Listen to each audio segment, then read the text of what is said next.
Hola, mi amigo querido. Mira, esta semana veremos el sellamiento del pueblo de Dios. La semana pasada terminamos con la escena de la venida de Cristo. Ese día será un día glorioso para aquellos que siguieron al Cordero, pero será un día terrible para los que no fueron leales a Él. Apocalipsis 6, 14 al 17 describe ese día de la siguiente manera. El cielo fue apartado como un pergamino enrollado, y toda montaña e isla fueron removidas de sus lugares. Los reyes de la tierra, los grandes, los comandantes, los ricos, los poderosos, todo esclavo y todo libre se escondieron en las cuevas y entre las peñas de las montañas, y decían a las montañas y a las peñas: caigan sobre nosotros y escóndanos del rostro del que está sentado sobre el trono y de la ira del Cordero, porque ha llegado el gran día de su ira, ¿y quién podrá permanecer de pie? Qué terrible situación de los que rechazaron la gracia maravillosa de Cristo. Mientras eso, pues, los hijos de Dios levantarán los brazos al cielo y dirán: este es nuestro Dios, lo hemos esperado y ahora nos iremos con Él. Bueno, después de esta terrible descripción viene el capítulo 7, que es una especie de intervalo entre la apertura del sexto sello descrito en el capítulo 6 y la apertura del séptimo sello descrito en el capítulo 8. En el sexto sello, Cristo viene a buscar a los suyos. Ya leí los versículos que muestran eso. En el séptimo sello, los redimidos ya están en el cielo, pero entre ambos está el capítulo 7, donde se describe el sellamiento de los redimidos. La pregunta es: ¿quiénes serán los que irán con Jesús al cielo? ¿Cómo podrías saber si tú serás sellado o no como siervo de Dios? Pues leamos Apocalipsis 7, 1 al 3. Después de esto vi a 4 ángeles que estaban de pie sobre los 4 puntos cardinales de la tierra y que detenían los 4 vientos de la tierra, para que no soplase viento alguno sobre la tierra, ni sobre el mar, ni sobre ningún árbol. Y vi que otro ángel, subiendo del oriente, tenía el sello del Dios vivo, y llamó a gran voz a los 4 ángeles a quienes les fue dado hacer daño a la tierra y al mar, diciendo: no le hagan daño a la tierra, ni al mar, ni a los árboles, hasta que marquemos con un sello la frente de los siervos de nuestro Dios. Es interesante notar que en el Apocalipsis encontramos 2 grupos que serán marcados o sellados.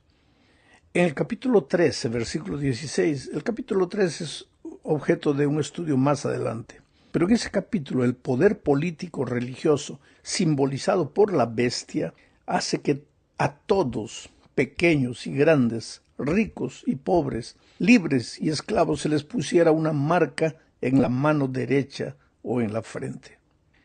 Y en el capítulo 7, que es el objeto de nuestro estudio hoy, Dios sella a sus hijos. O sea, la bestia sella a los suyos y Dios sella también a sus hijos. Observa que a quienes reciben el sello de Dios se les protege de la destrucción, porque esos vientos que los ángeles están deteniendo son símbolo de destrucción que viene sobre la tierra. Por eso, los que reciben el sello de Dios están protegidos de esta destrucción. En cambio, Juan en Apocalipsis dice que si alguno adora a la bestia y a su imagen y recibe la marca en su frente o en su mano, él también beberá del vino de la ira de Dios. Pero, ¿en qué consiste el sello de Dios? ¿Cuál es el sello de Dios? Es simple, la Biblia se responde sola, y Ezequiel 20, 12 y 20 dice: también les di mis sábados para que fueran una señal entre ellos y yo, para que supieran que yo soy el Señor, el que los santifico. Santifiquen mis sábados y serán una señal entre mí y ustedes, para que se sepa que yo soy el Señor, su Dios. Sabes, el otro día una persona me argumentó que el Espíritu Santo es el sello de Dios. Y Efesios 1:13 dice exactamente así: gracias a Cristo también ustedes que oyeron el mensaje de la verdad, la buena noticia de su salvación y abrazaron la fe, fueron sellados como propiedad de Dios con el Espíritu Santo que Él había prometido. Ahora, cuando leemos Ezequiel y leemos Efesios, es evidente que quien nos sella es el Espíritu Santo, pero el sello de Dios es el sábado. Inclusive porque en el texto que ya leímos dice: y vi que otro ángel, subiendo del oriente, tenía el sello del Dios vivo. Es imposible imaginar que un ángel tuviera al Espíritu Santo a su disposición. Entonces, ese sello del Dios vivo es el sábado. Pero quien coloca la marca, quien coloca el sello en la vida del cristiano es el Espíritu Santo. Vamos a la segunda parte. Veamos Apocalipsis 7:4. Oí el número de los sellados. 144,000 sellados de todas las tribus de los hijos de Israel. Sabes, este 144,000 no es un número literal. Simboliza algo.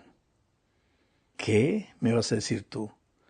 El número 144,000 es el resultado de multiplicar 12 por 12 por 1000. Ahora, 12 es un símbolo del pueblo de Dios. Las 12 tribus de Israel, la iglesia fue edificada sobre el fundamento de los 12 apóstoles. Por lo tanto, el número 144,000 es una intensificación del número 12. Si 12 ya es el pueblo de Dios, imagínate, 144,000. Tiene que ser el pueblo de Dios a toda prueba. Además, tiene que ser el pueblo de Dios en todo el mundo, todo el pueblo de Dios. Todos sus seguidores fieles que estén listos para el regreso de Cristo serán transformados sin ver la muerte. Desarrollaremos más este asunto en las dos últimas partes de este comentario. Vamos ahora a la tercera parte. Veamos Apocalipsis 7, 9 y 10. Dicen: después de esto miré, y he aquí una gran multitud de todas las naciones y razas y pueblos y lenguas, y nadie podría contar su número. Están de pie delante del trono y en la presencia del Cordero, vestidos con vestiduras blancas y llevando palmas en sus manos. Aclaman a gran voz diciendo: la salvación pertenece a nuestro Dios, que está sentado sobre el trono, y al Cordero. Ahora, date cuenta que en este texto Juan ve una gran multitud que nadie podía contar. Esta multitud salió de la gran tribulación y han lavado sus ropas y las han emblanquecido en la sangre del Cordero. ¿Te das cuenta que este es un grupo especial de personas que, a pesar de la angustia que atravesaron, permanecieron fieles a Jesús? Esas personas mantuvieron una fidelidad cuyo símbolo es la ropa blanca de la justicia perfecta de Jesús que visten. La palabra angustia se utiliza en la Biblia con mucha frecuencia como para referirse a las cosas que los creyentes sufren por su fe.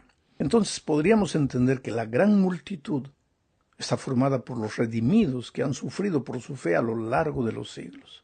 Aquí también vemos el tema de la salvación por gracia. El único derecho de los redimidos a la salvación, a la vida eterna, a los cielos nuevos y a la tierra nueva es la justicia de Cristo que ellos reciben por gracia. Por eso están vestidos de blanco.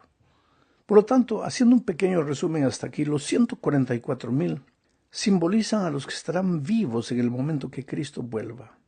Y la gran multitud simboliza a todos aquellos redimidos de todos los tiempos, desde Abel hasta nuestros días, pero que morirán antes de la venida de Cristo, y sin embargo, pues después resucitarán cuando Cristo venga para ir con el grupo de los que no conocieron la muerte. Vamos a la cuarta parte de este estudio. Aquí veremos algunas características de los redimidos vivos en el momento de la segunda venida de Cristo, o sea, de los 144,000.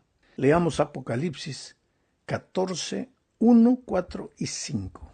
Dicen: y miré, y he aquí el Cordero de pie sobre el monte Sión, y con él estaban los 144,000 que tenían su nombre y el nombre de su padre. Recuérdate de esto.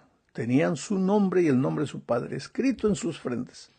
Estos son los que nunca se mancharon con mujeres, pues son vírgenes. Estos son los que siguen al Cordero por donde quiera que vaya. Estos fueron redimidos de entre los hombres, primicias para Dios y para el Cordero, y en sus bocas no se halló engaño. Son sin mancha. Ahora aquí vemos al Cordero Jesús reunido con 144,000 fieles en el monte Sión. ¿Qué significa esto? En el Antiguo Testamento el monte Sión se llamaba también monte de las santas convocaciones, porque en el monte Sión se reunían los hijos de Dios para recibir las órdenes de Dios. Y ahora vemos aquí a Jesús con un grupo de fieles que, según el ángel, son 144,000, y que siguen al Cordero por donde quiera que va. Estos fueron redimidos de entre los hombres como primicias para Dios y para el Cordero. Están reunidos en el monte Sión, el Cordero, 144,000 cristianos. ¿Qué quiere decir eso? Que hoy Jesús está reuniendo a sus hijos en el monte Sión. ¿Cómo? Quiere decir que todos los seguidores de Jesús debemos tomar aviones y viajar hacia las tierras bíblicas con el fin de encontrarnos con Jesús en el monte Sión, porque el monte Sión existe allá en las tierras bíblicas hoy.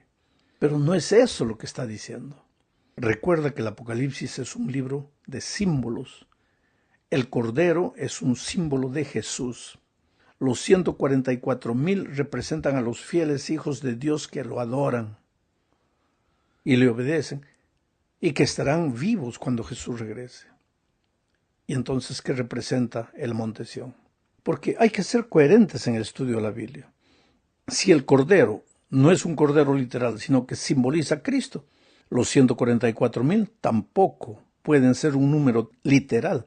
Tienen que simbolizar algo. ¿Y qué dijimos? Que simbolizan a los que estarán vivos cuando Cristo venga. Y el monte Sión también tiene que simbolizar algo. ¿Qué representa entonces el monte Sión? Para entenderlo, debemos saber qué era el monte Sión en el Antiguo Testamento. Primero, Sión era el lugar desde el cual Dios hablaba. Sión también era el lugar donde Dios había prometido habitar. Entonces, dice el texto bíblico, conoceréis que yo soy Jehová vuestro Dios, que habito en Sión, mi santo monte. Dios habita en Sión. Sión también era el lugar donde Dios quería congregar a sus redimidos. Joel dice, y todo aquel que invoque el nombre de Jehová será salvo, porque en el monte Sión y en Jerusalén habrá salvación, como ha dicho Jehová, y entre el resto al cual él habrá llamado. Entonces preguntamos hoy, ¿en qué lugar quiere hablar Dios con sus hijos? Segundo, ¿en qué lugar dice él que se encuentra con ellos cuando 2 o 3 se reúnan en su nombre? Tercero, ¿en qué lugar está reuniendo hoy el Señor a sus fieles de todos los rincones de la tierra? Él los está reuniendo, especialmente a los que guardan los mandamientos de Dios y tienen el testimonio de Jesucristo. ¿Cuál es ese lugar? La respuesta es obvia. Dios está reuniendo a todos esos fieles en su iglesia. Esa es la visión de Apocalipsis 14. Esa reunión se está llevando a cabo hoy en nuestros días. ¿De qué manera? Veamos, Dios dispone hoy de un instrumento para llamar a sus hijos y congregarlos en el monte Sión que simboliza su iglesia. Ese instrumento es el triple mensaje angélico que aparece en el mismo capítulo 14 de Apocalipsis. Pero hay algo más. Esos redimidos son seguidores de Jesús y por tanto no se contaminaron con mujeres. Ahora, esto no tiene nada que ver con mujeres literales. La inmoralidad sexual es un símbolo de la infidelidad del pueblo hacia Dios. Apocalipsis 17:5 habla de las rameras del tiempo del fin. Son Babilonia y sus hijas. Se está refiriendo a religiones. Religiones que no tienen en cuenta la palabra de Dios o que no la respetan. La toman, la usan, pero no la respetan, no la obedecen. Y entonces, ¿qué sucede? Hoy día mucha gente se contamina con ese tipo de religiones, que no tienen en cuenta, ni obedecen, ni siguen la palabra de Dios. Pero aquellos que formarán parte de los 144,000, dice el texto bíblico, no se contaminaron con mujeres. Permanecieron fieles a Cristo y resistieron las relaciones corruptas con Babilonia y las iglesias apóstatas. Por eso los 144,000 simbólicamente no se contaminaron con mujeres. Se sigue describiendo a los 144,000 como aquellos que han sido redimidos de entre los hombres como primicias para Dios. Sabes, en el antiguo Israel las primicias eran los mejores frutos de la tierra. La palabra primicias puede referirse a los 144,000 como el grupo especial que será transformado sin ver la muerte. Por lo tanto, son las primicias de la cosecha más grande de salvados a través de toda la historia. Llegamos al fin de este estudio hablando de los redimidos sin mancha. ¿Cómo puede ser esto? Percibe que una de las características de este grupo especial es que siguen al Cordero, y porque lo siguen, tienen en su frente escrito el nombre del Cordero. ¿Qué significa tener el nombre del Cordero? ¿Qué significa el nombre proféticamente? Es el carácter. Los seguidores de Cristo tienen el carácter de Jesucristo. Y volvemos aquí a la esencia básica del cristianismo, el carácter.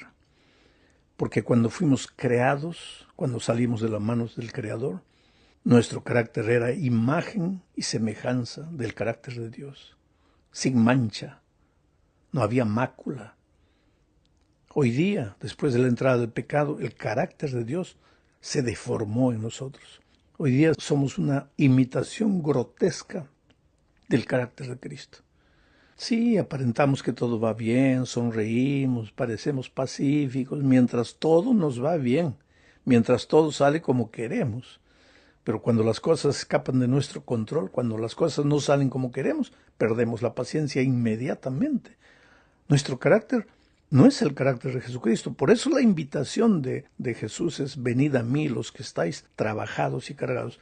¿Trabajados y cargados de qué? De querer cambiar de carácter, de luchar para cambiar el carácter. Venid a mí los que estáis trabajados y cargados, y yo os haré descansar. ¿Y cómo os haré descansar? Tomad mi yugo sobre vosotros, dice Jesús. ¿Para qué sirve un yugo? Para que los dos toros, los dos bueyes no se separen. Entonces Cristo quiere darte su yugo, amarrarte a él.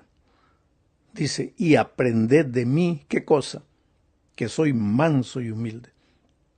Porque el problema del ser humano es su carácter. No es manso, no es humilde. Es bravo, es irritadizo, es colérico, es orgulloso, soberbio, y por eso se mete en problemas. Y en el cielo no estarán solamente los que cumplieron esto, guardaron esto, hicieron esto, comieron esto, no comieron esto. No.